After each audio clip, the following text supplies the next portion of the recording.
بسكوت اللانكشاير من أجمل وأسهل وأحلى الحلويات اللي ممكن تقدميها لضيافة العيد. حلو جدا وبسيط، لكن في تكات لازم تعرفيها كده، وأنا هقولك على كل تكاته وتركاته اللي تنجحوا معاكي من أول مرة.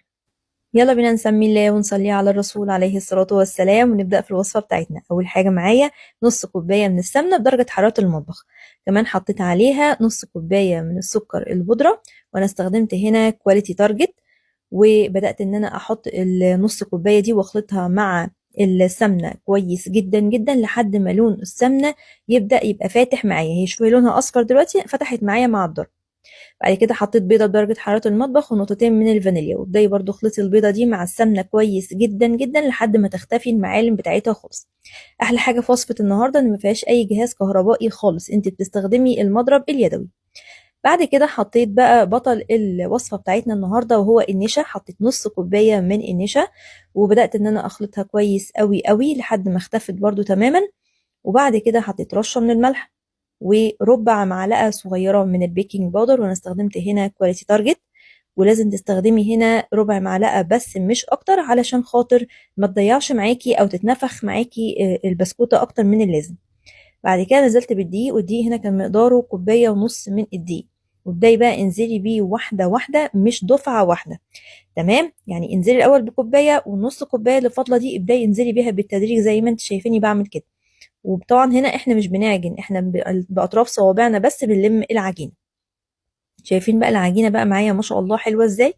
عملت لها التيست لقيتها مش بتشقق ولا حاجه، خلاص كده تمام. هنبدا بقى ناخد بقى من العجينه مباشره نشتغل فيها. معايا الصاج بتاعي مش مدهون اي حاجه خالص، وهبدا ان انا اخد العجينه واكورها لكور تكون متساويه او قد بعضها. الكره اللي انا بشتغل فيها دي تكون اكبر من البندقيه شويه، يعني لا تكون صغيره قوي ولا تكون كبيره قوي. حاولي بس اوزني ايدك ويبقى كله حجم واحد.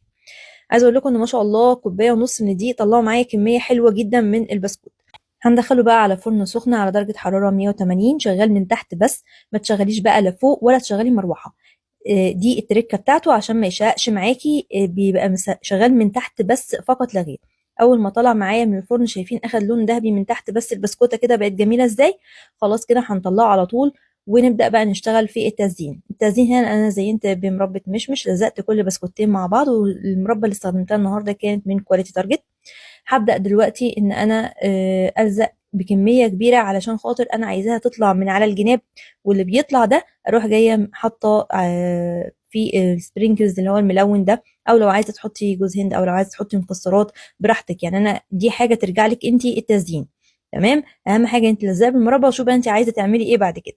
ده كده شكل البسكوت بتاعنا اللي احنا عملناه لانكشاير، سهل جدا بسيط، ما خدش معاكي نص ساعة في عمايله، وبجد يستاهل التجربة، ناعم ودايب دوبان. احلى حاجة تقدميها في ضيافة العيد.